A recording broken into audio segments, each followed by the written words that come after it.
Jets minicamp is here, and there's so much to keep an eye on, including an early look at position battles that will shape the team in 2025. Let's preview Jets minicamp today on Locked On Jets.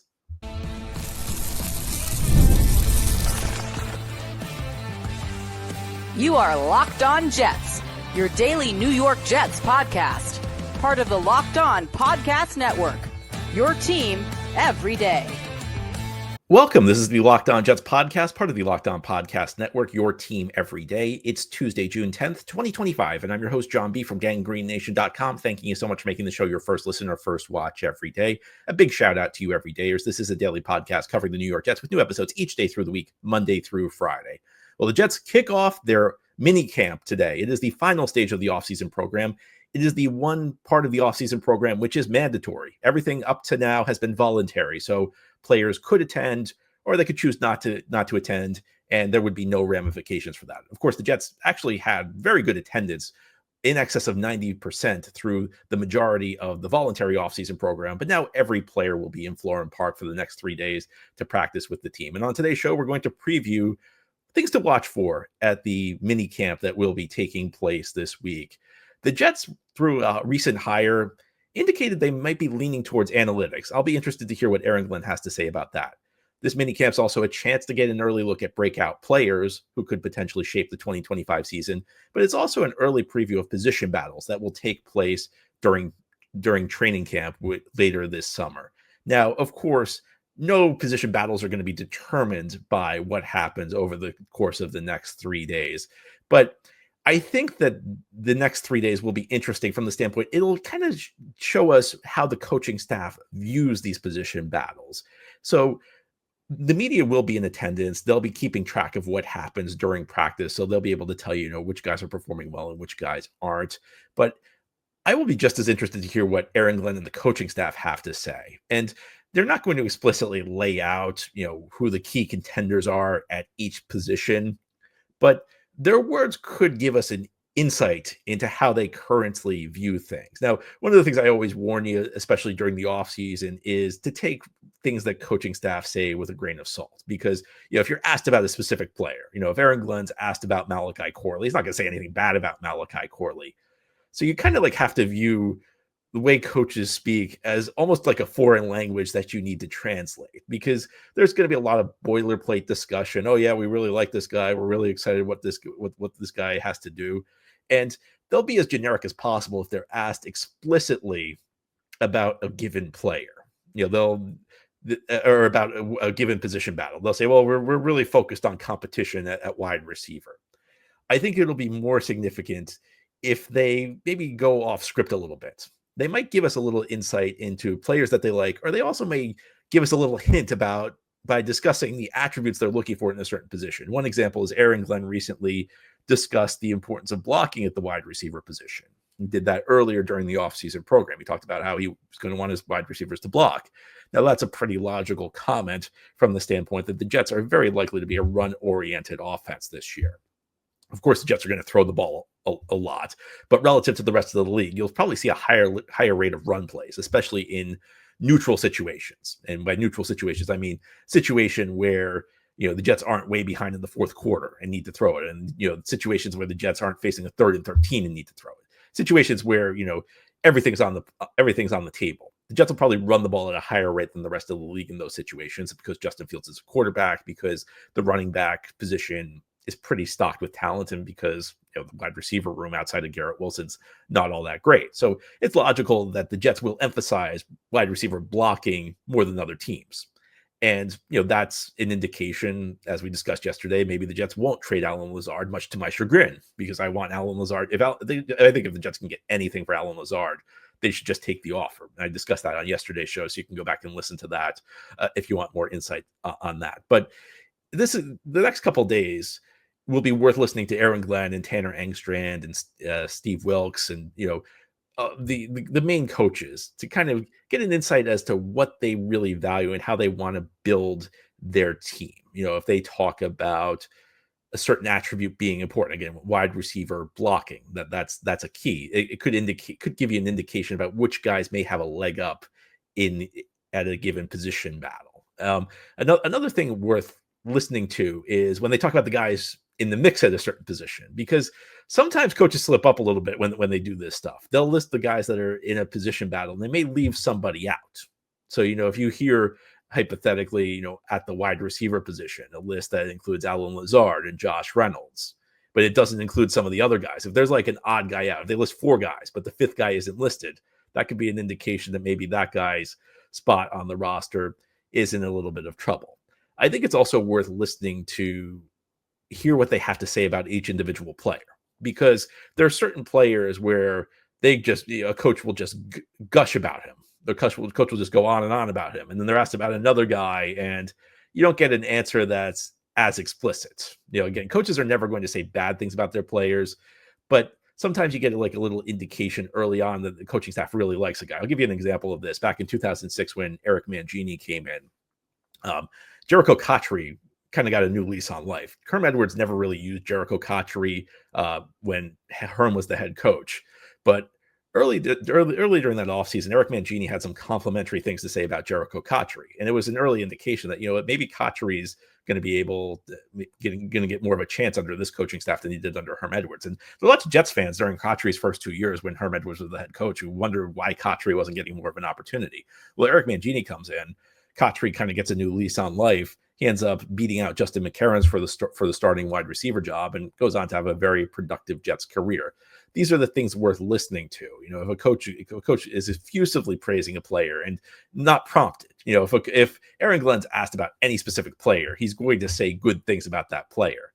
But when he's talking about a position, if he's asked about a certain position, if he goes off script and just starts speaking about everything a player could bring to the table, that's something worth listening to. It's also worth listening to, how the Jets view their scheme.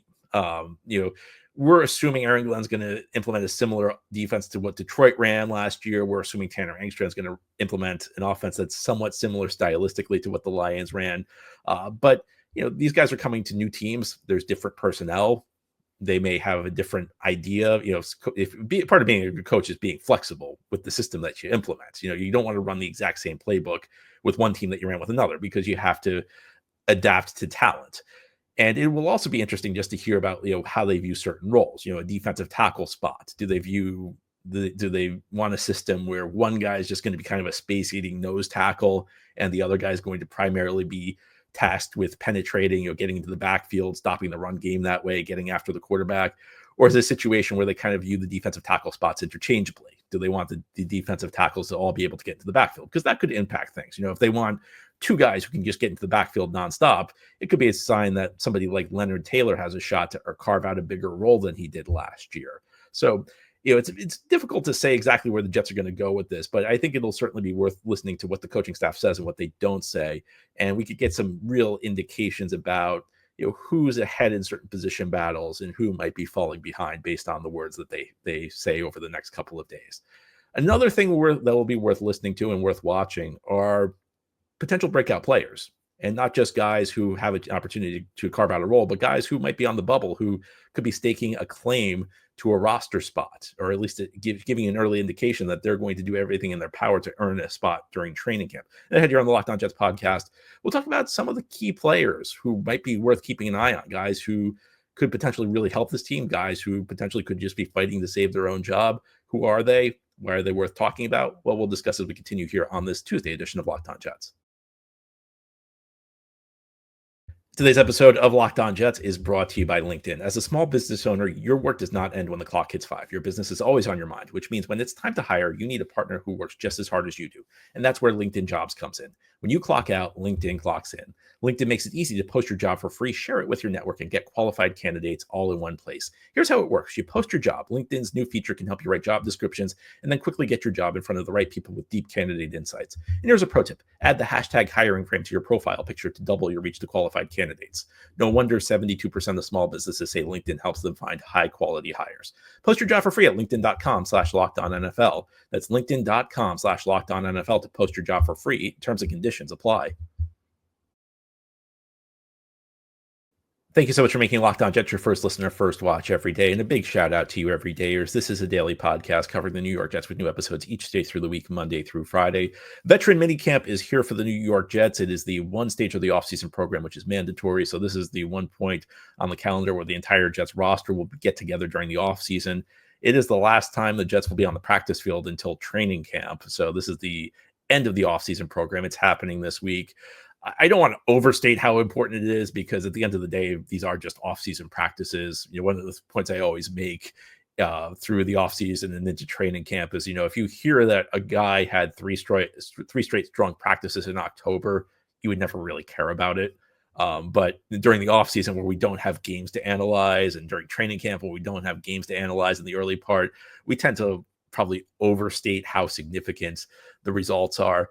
But that's not to say that they're completely meaningless. One point I always make is that I always like to view a player's season kind of like a log book, and I like to think about like if the book is going to have a happy ending. If we get to the last chapter and a player has had a successful season, what's the first chapter look like? And these off-season practices are kind of like the first chapter.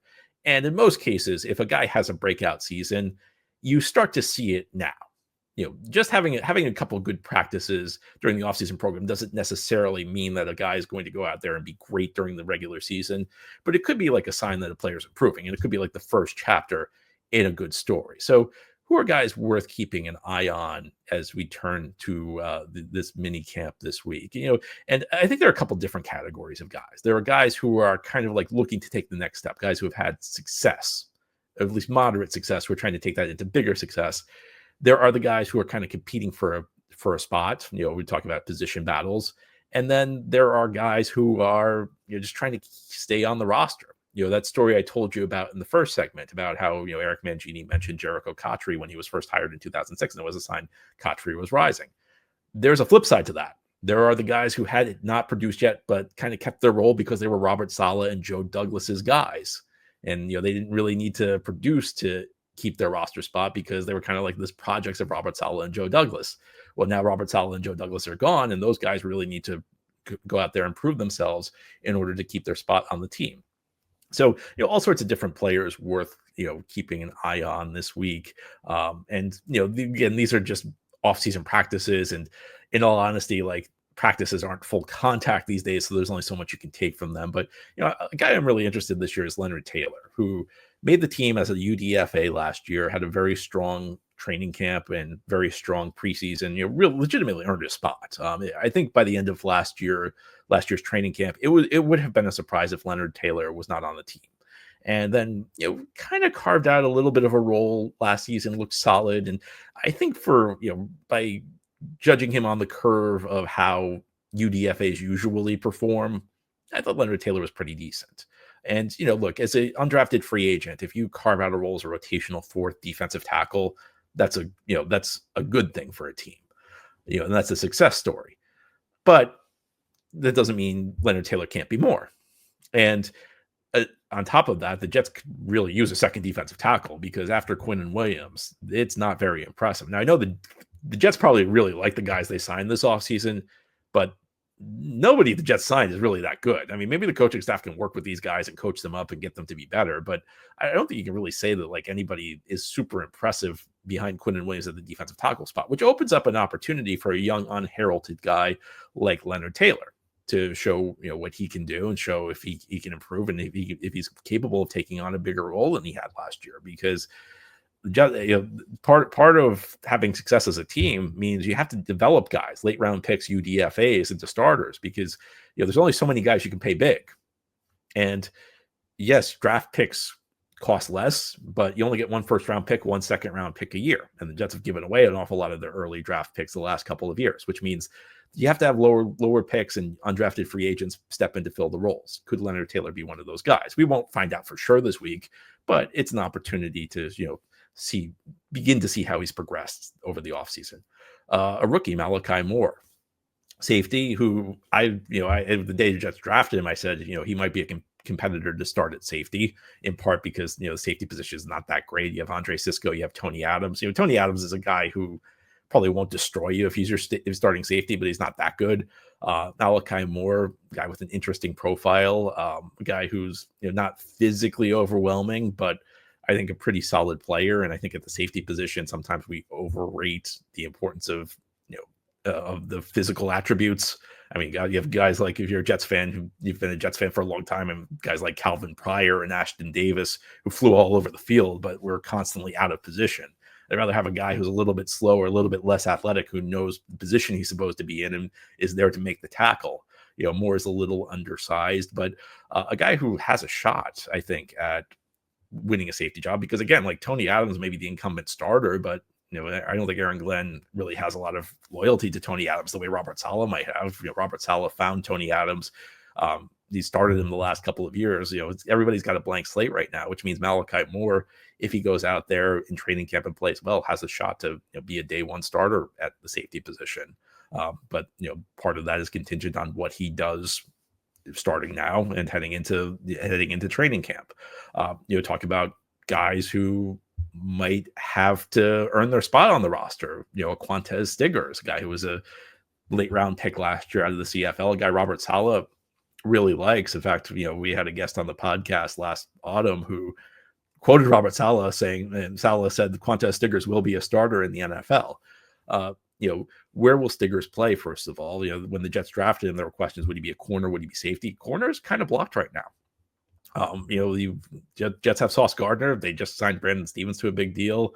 Michael Carter II in the slot. Azari A. Thomas was the 3rd round pick. So not really a spot to be a top 4 corner on the Jets right now. Could Stiggers move to safety? Could he play effectively there? Could he show growth after year one? Jarek Bernard-Converse, a late round pick from a couple of years ago. I thought had a decent preseason last year, but hasn't really done a whole lot through his first 2 years on the field in regular season games. This could be like a last chance for him. It could also be a last chance for somebody like Xavier Gipson. And I think Xavier Gipson could be in a lot of trouble because the Jets drafted a guy who I think kind of fits the profile Gipson had. I think Arian Smith was kind of like, I see him as like a direct 1-to-1 replacement for Gipson. And Gipson was a guy who was a Joe Douglas, Robert Saleh guy. Gipson will always have that game-winning punt return in his first NFL game against the Buffalo Bills. An incredible game. It was the game Aaron Rodgers got hurt, and the Jets had this big fourth quarter comeback. But Gipson really hasn't shown much through his first 2 years. In year one, I guess it was understandable because he was a UDFA rookie, and you never get anything from them. But in year two, Gipson did not show a whole lot of improvement. He kind of looks like a guy who's been out of his element in the NFL, a guy who's really kind of like a fringe roster player, like a kind of more of like a practice squad level player. And this could be Gibson's last chance because while the Jets receiver room's not that good, and it's not that deep, there are lots of guys there. And there are lots of guys this coaching staff seems to like. So I don't think Gibson's spot on the roster is guaranteed. You could also say the same about Malachi Corley, but Corley has also been dealing with an injury through much of the offseason program. He's a guy who really has to show something. Another guy who's a project of the previous regime. And, that's not a good, it's always a bit dangerous when you're the project of the previous regime and the new regime comes in because, they have no loyalty to you. Aaron Glenn did say some good things about Corley recently, but, I don't know how much of that was coach speak. Corley may not be on the field this week, but he's a guy who will certainly be worth watching during training camp. And if he can't get on the field, it will be worth watching. That here on the Locked On Jets podcast, there's one last thing that may or may not be discussed this week. It's about, it would give us some insight into the way Aaron Glenn and Darren Muji are running the team. There was a recent hire that suggests the Jets may be starting to embrace the modern era. How deep will they dive? We may not find out this week, but Aaron Glenn could offer us some insights. And we'll talk about that more as we continue here on this Tuesday edition of Locked On Jets.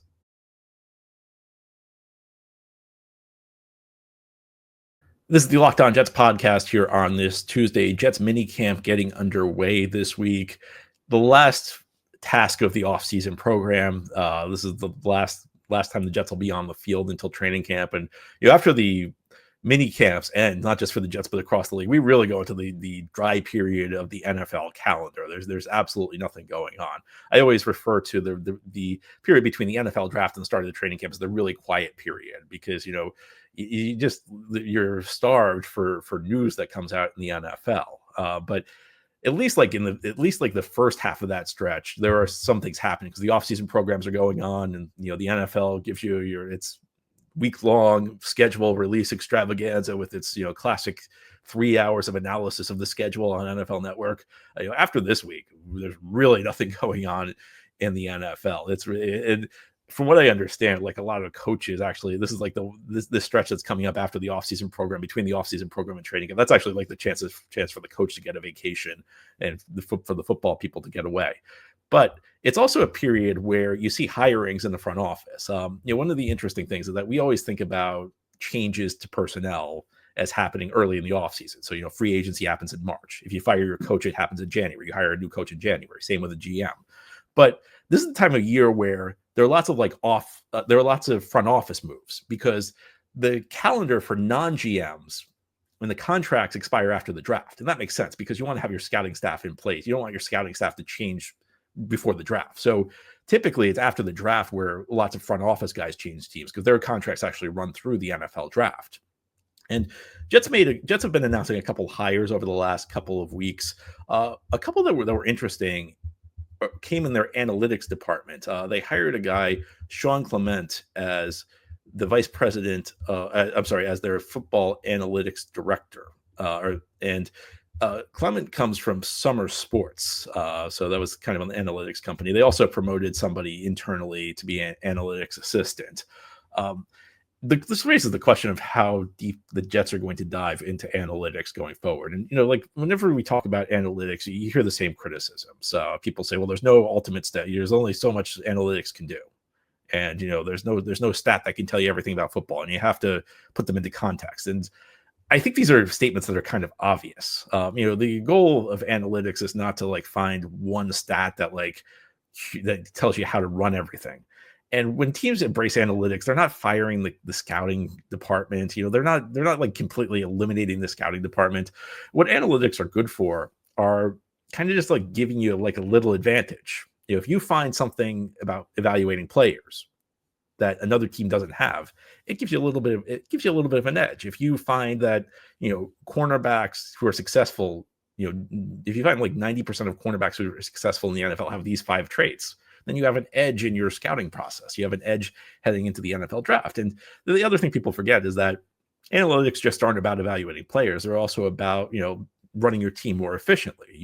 Over the last couple of years, you've noticed teams go for it on 4th and short more frequently. And that's directly related to analytics that show us that, it's good to go for it, that teams that go for it on 4th down gain more than they lose. Yes, there will be times where you get stopped, where you're put in a worse position, but more frequently you'll extend drives and score points. So these are like the things that matter. And I think one thing that's been clear about the New York Jets over the last 15 years or so is that they've been very behind the curve on a lot of things. Like an example I can give you that just comes to the top of my mind is, they traded for Tim Tebow back in 2012. And, there are lots of layers to that, including Woody Johnson trying to win the offseason.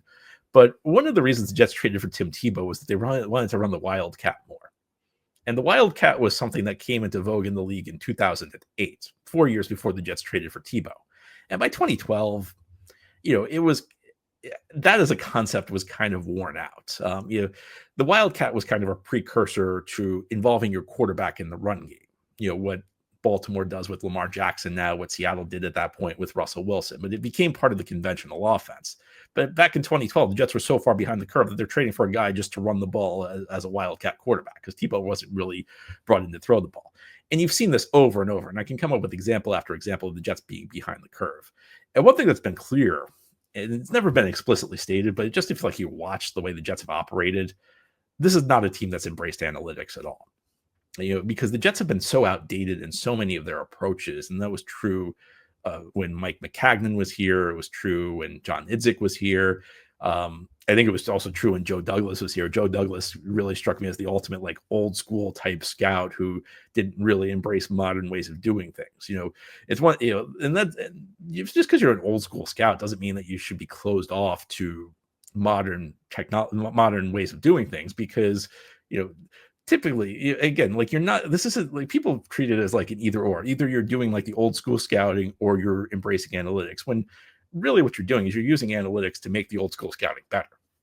And, as we get deeper and deeper into this, there are going to be more and more uses. If you look at like the power of computers and the way AI is being used these days, and the way that these things are going to grow, there are going to be real opportunities available to teams to be able to evaluate players better. And when I say when I talk AI, I think people have the idea that I'm saying that teams are going to type into Chat GPT, who should I draft? That's not how it's going to be used. If you follow AI, there are lots of practical uses that keep growing, and the advances of these technologies are incredible. And they'll be used in ways that we can't even think of right now. And that'll be true across life, but it'll also be true in the NFL, where the teams that are the early adopters of these things and the teams that figure out the practical uses will have a big advantage. Is hiring a couple of people to your analytics staff that an indication that you're heading in that direction? Well, not necessarily. So what I'm interested in is if Aaron Glenn or Darren Muji offer any insight on these hires to give us an indication about how deep the Jets are going to dive into analytics and the areas where they're really looking into this, with the areas where they're really looking to get an edge, because I think that'll be fascinating.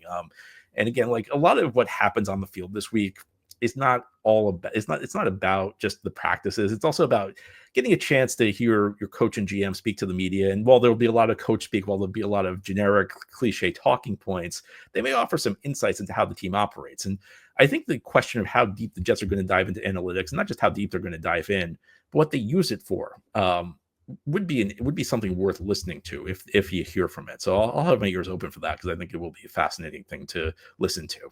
Anyway, that's all for today's episode. This has been the Locked On Jets podcast, part of the Locked On Podcast Network. Your team every day is our motto. As always, if you enjoy this show, hit the subscribe button where you're watching or listening so that you never miss an episode. Also, if you enjoy the show, please give it a 5-star review if you're watching on YouTube. A big thumbs up if you're watching on YouTube, or a 5-star review if you're listening on a podcast source. Enjoy your Tuesday, everybody. We'll be back next time to talk more Jets.